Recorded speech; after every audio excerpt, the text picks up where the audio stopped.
Hi everyone, welcome back. ఈ క్లాస్లో మనం యాక్టివ్ వాయిస్ని ప్యాసివ్ వాయిస్లోకి ఎలా మార్చాలో తెలుసుకుందాం. అయితే ముందుగా మనం యాక్టివ్ వాయిస్ అంటే ఏంటి, ప్యాసివ్ వాయిస్ అంటే ఏంటి అని తెలుసుకోవాలి. ఈ పిక్చర్ చూడండి, ఇక్కడ ఏం జరుగుతుంది? అతను ఆమెని ఇంట్రాగేట్ చేస్తున్నాడు.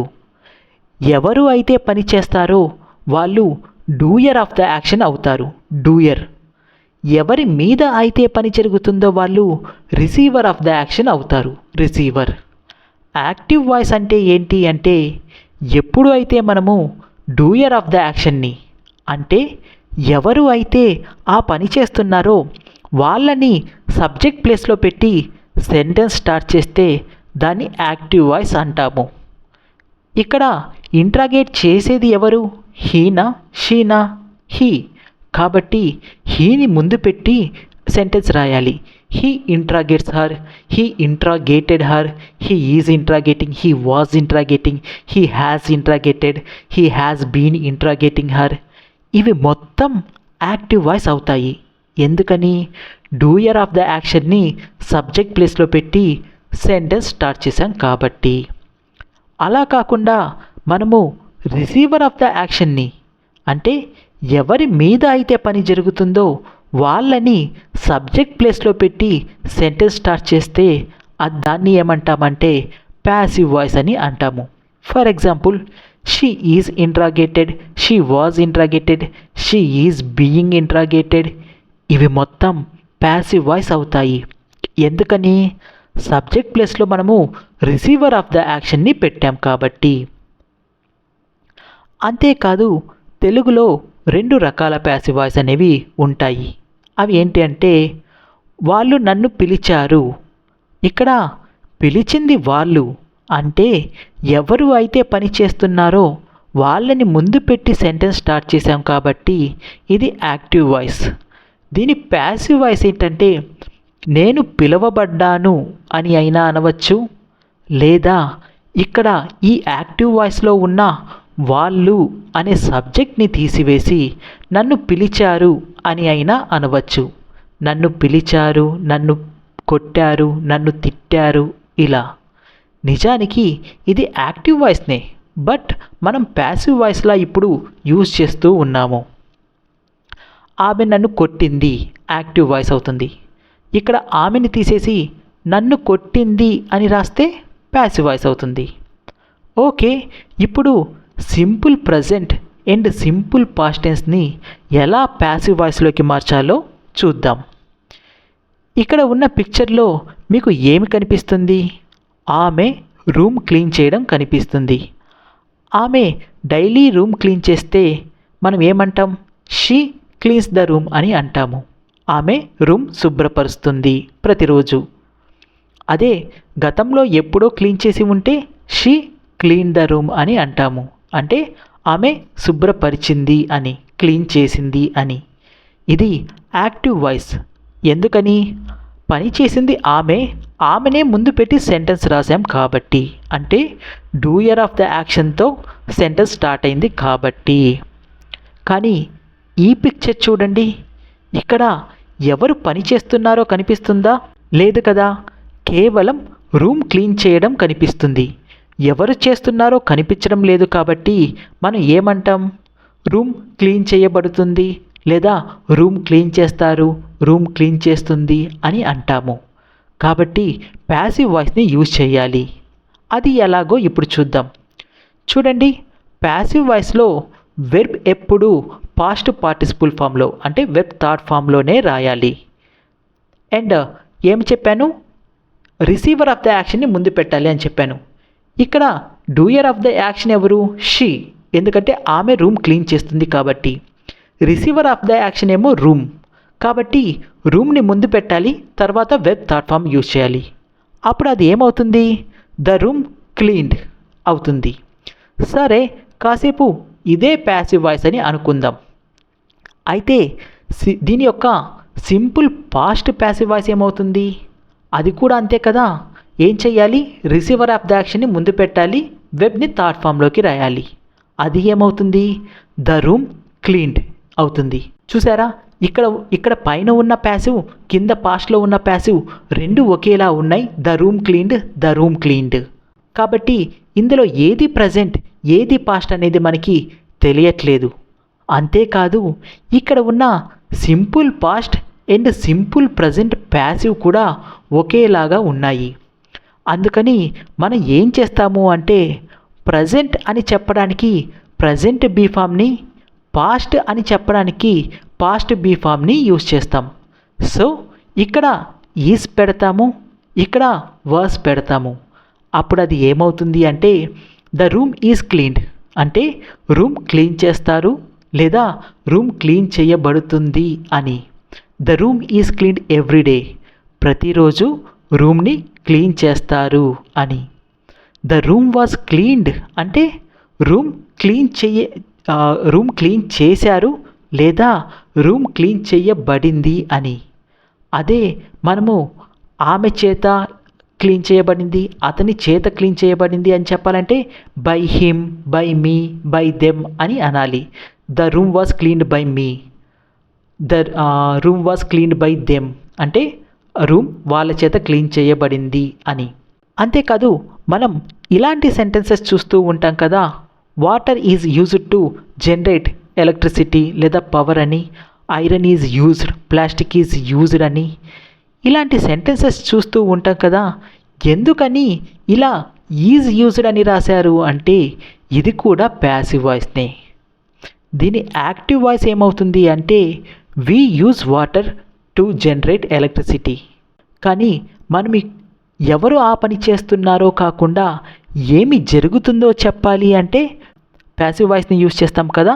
అందుకనే water is used to generate electricity or power అని అంటాము. అదే పాస్ట్లో అయితే water was used to generate power. ఈ పిక్చర్ చూడండి, ఆమె లెటర్ రాస్తుంది. ఒకవేళ ఆమె ఎప్పుడూ లెటర్స్ రాస్తూ ఉంటుంది అనుకోండి, మనము తెలుగులో ఏమని అంటాము? ఆమె లెటర్స్ రాస్తుంది అంటాం. అంటే తన హ్యాబిట్ని మనము సింపుల్ ప్రజెంట్ టెన్స్లో చెప్తాం కాబట్టి షీ రైట్స్ లెటర్స్ అని అంటాము. అదే పాస్ట్లో లెటర్ రాసింది అని చెప్పాలంటే షీ రోట్ లెటర్స్ అంటాము. ఇప్పుడు నేను ఆమె ఏమి పని చేస్తుంది అన్న దానికి ఇంపార్టెన్స్ ఇచ్చి దానితో సెంటెన్స్ స్టార్ట్ చేయాలి అనుకుంటే, అంటే చూడండి, షీ అనేది doer of the action, letters అనేవి రిసీవర్ ఆఫ్ ద యాక్షన్. ఇప్పుడు నేను రిసీవర్ ఆఫ్ ద యాక్షన్తో సెంటెన్స్ స్టార్ట్ చేయాలి అనుకుంటున్నా. అప్పుడు అది ఏమవుతుంది? ప్యాసివ్ వాయిస్ అవుతుంది. నేనేం చెప్పా? ముందు రిసీవర్ ఆఫ్ ద యాక్షన్ని పెట్టండి, తరువాత వెబ్ ది థాట్ ఫామ్లో రాయమని చెప్పా. సో ఇదేమవుతుంది? లెటర్స్ రిటర్న్ అవుతుంది ప్రజెంట్. పాస్ట్లో కూడా ఏమవుతుంది? లెటర్స్ రిటర్నే అవుతుంది. అయితే ప్రజెంట్ అని చెప్పడానికి ప్రజెంట్ బీ ఫామ్, పాస్ట్ అని చెప్పడానికి పాస్ట్ బీ ఫామ్ యూజ్ చేయాలి. లెటర్స్ ఆర్ రిటర్న్ అంటే లెటర్స్ రాస్తారు లేదా లెటర్స్ రాయబడతాయి అని అర్థం. లెటర్స్ వర్ రిటర్న్ అంటే లెటర్స్ని రాశారు లేదా లెటర్స్ రాయబడ్డాయి అని దీని అర్థం. సరే, దీని ప్యాసివ్ వాయిస్ ఏమవుతుందో చెప్పండి. She goes to school. దీని passive voice school is gone అని అంటామా? లేదు. నిజానికి దీనికి ప్యాసివ్ వాయిస్ అనేది ఉండదు. ఎందుకు అంటే స్కూల్ అనేది రిసీవర్ ఆఫ్ ద యాక్షన్ కాదు. రిసీవర్ ఆఫ్ ద యాక్షన్ ఏమవుతుంది అంటే ఎప్పుడైనా సరే ఒక యాక్షన్ చేసినప్పుడు దాని ఎఫెక్ట్ అనేది రిసీవర్ మీద పడాలి. చూడండి, షీ గోస్ అంటే ఆమె వెళుతుంది. ఆమె స్కూల్కి వెళ్ళడం వల్ల స్కూల్ మీద ఏదైనా ఎఫెక్ట్ పడుతుందా? ఇప్పుడు షీ పెయింటెడ్ ద స్కూల్ అంటే ఒక అర్థం ఉంది, స్కూల్ని పెయింట్ చేసింది అని, స్కూల్ మీద ఎఫెక్ట్ పడింది. కానీ షీ గోస్ టు స్కూల్ అంటే ఆమె వెళ్ళడం వల్ల స్కూల్ మీద ఎలాంటి ఎఫెక్ట్ లేదు. కాబట్టి వీటిని ఇంట్రాన్సిటివ్ వెర్బ్స్ అని అంటాం. మనం కేవలం ట్రాన్సిటివ్ వెర్బ్స్ ఉంటే మాత్రమే యాక్టివ్ వాయిస్లో నుండి ప్యాసివ్ వాయిస్లోకి సెంటెన్స్ని మార్చగలం. మరి ఈ ట్రాన్సిటివ్ వెర్బ్స్ని ఎలా ఐడెంటిఫై చేయాలి అంటే ఆబ్జెక్ట్ని 2 క్వశ్చన్స్ వేయండి. ఒకటి వాట్ లేదా 2 హూమ్ అని. ఫర్ ఎగ్జాంపుల్, ఎవరన్నా మనతో షీ ప్లేస్ అని అన్నారు అనుకోండి, మనకి మైండ్లో ఏ డౌట్ వస్తుంది? What does she play? ఆమె ఏం ఆడుతుంది అని. చూసారా, వాట్ అని వచ్చింది. ఇలా వాట్ అని వస్తే ఇది ఒక ట్రాన్సిటివ్ వెర్బ్, దీని ప్యాసివ్ వాయిస్ ఉంటుంది. For example, she place cricket. Cricket is played. Cricket is played by her. Cricket ఆమె చేత ఆడబడుతుంది, లేదా క్రికెట్ ఆడబడుతుంది, లేదా క్రికెట్ని ఆడతారు అని దీని అర్థం. వాట్ అని వస్తే ట్రాన్సిటివ్ వెర్బ్. అలాగే దే ఇన్వైట్ అని ఎవరైనా మనతో అన్నారనుకోండి, హూమ్ డు దే ఇన్వైట్? వాళ్ళు ఎవరిని ఇన్వైట్ చేస్తారు? చూసారా, హూమ్ అని వచ్చింది. అంటే ఇది కూడా ట్రాన్సిటివ్ వెర్బే, దీని ప్యాసివ్ వాయిస్ ఉంటుంది. For example, they invite him అంటే వాళ్ళు అతన్ని ఇన్వైట్ చేస్తూ ఉంటారు, ప్రతిసారి చేస్తూ ఉంటారు అని. హీ ఈజ్ ఇన్వైటెడ్, అతను ఇన్వైట్ చేయబడతాడు, లేదా అతన్ని ఇన్వైట్ చేస్తారు అని. అదే షీ గోస్ అని ఎవరైనా మనతో అన్నారు అనుకోండి, వాట్ డస్ షీ గో అని అంటామా? హూమ్ డస్ షీ గో అని అంటామా? అనం కదా. ఏమంటామంటే వేర్ డస్ షీ గో అని అంటాం. వేర్. ఇలా వేర్ వచ్చింది. ఇది నిజానికి యాడ్వర్బ్ ఆఫ్ ప్లేస్. అంటే గో అనేది ఒక ఇంట్రాన్సిటివ్ వెర్బ్, కాబట్టి దీనికి ప్యాసివ్ వాయిస్ అనేది ఉండదు. ఎవరైనా షీ ఈజ్ బ్యూటిఫుల్ అన్నారు అనుకోండి, చూడండి, బ్యూటిఫుల్ అనేది ఒక యాడ్జెక్టివ్. ఇక్కడ ఈజ్ మెయిన్ వెర్బ్ అయినా కానీ ఇది ఒక ఇంట్రాన్సిటివ్. దీన్ని మనం ప్యాసివ్ వాయిస్లోకి మారుస్తామా? మార్చలేం. ఓకే, ఇప్పుడు ఇన్ఫినిటివ్స్ ఉన్న సెంటెన్స్ని ఎలా ప్యాసివ్లోకి మార్చాలో చూద్దాము. He is to play football అంటే అర్థం ఏంటి? అతను ఫుట్బాల్ ఆడాలి అని అర్థం. He was to play football అంటే గతంలో అతను ఫుట్బాల్ ఆడాలి అని అర్థం. ఇందులో doer of the action he, receiver of the action football. మనము ప్యాసివ్ వాయిస్లోకి రాయాలంటే ఏం చేయాలని చెప్పాను? రిసీవర్ ఆఫ్ ద యాక్షన్ని ముందు పెట్టాలి, తర్వాత వెర్బ్ థర్డ్ ఫామ్ పెట్టాలి అని. సరే, ఫుట్బాల్ ఈజ్ టు ప్లేడ్ అని రాసాము, ఇదే ప్యాసివ్ వాయిస్ అని అనుకుందాము. కానీ ఈ కింద ఉన్న పాస్ట్ టెన్స్ని చూస్తే ఇక్కడ ఇది పాస్ట్ టెన్స్ అయినా సరే టు తర్వాత వెర్బ్ బేస్ ఫామ్ని యూజ్ చేసాం, అంటే V1ని యూజ్ చేసాం.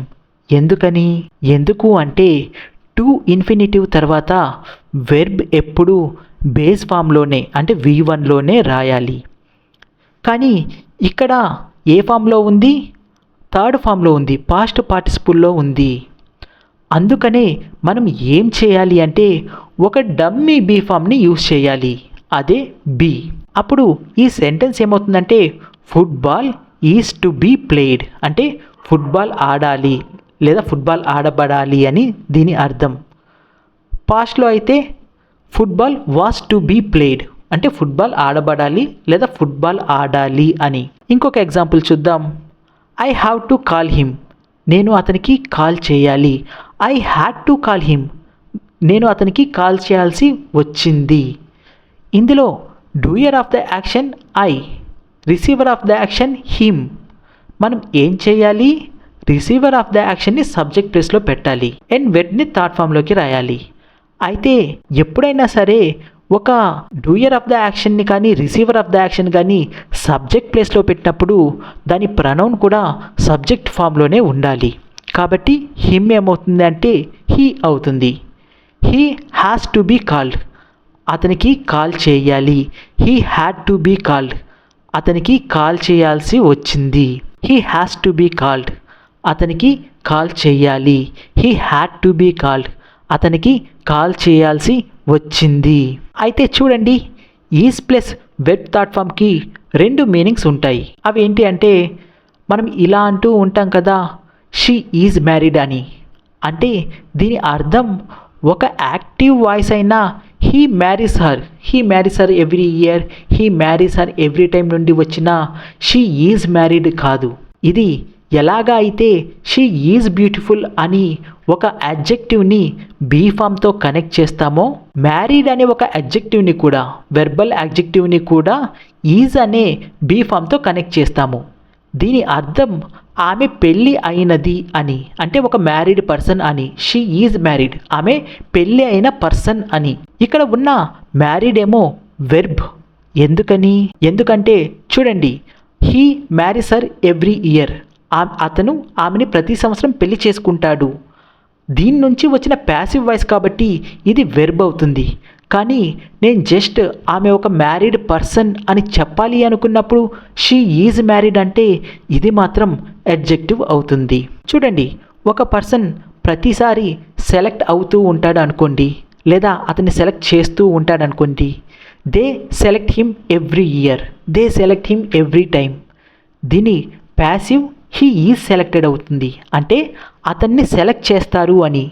ఇక్కడ ఉన్న సెలెక్టెడ్ ఒక వెర్బ్. అలా కాకుండా అతను ఒక సెలెక్ట్ అయిన పర్సన్ అని చెప్పాలి అనుకోండి, అంటే ఒక సెలెక్టెడ్ పర్సన్ అని చెప్పాలి అనుకోండి, అలాంటప్పుడు ఏమంటామంటే హీ ఈజ్ సెలెక్టెడ్ అనే అంటాం. కానీ ఇక్కడ ఉన్న సెలెక్టెడ్ మాత్రం ఒక అడ్జెక్టివ్. ఓకే, ఈ వీడియో మీకు నచ్చితే కనుక లైక్ చేయండి, షేర్ చేయండి, సబ్స్క్రైబ్ చేయండి. Thank you.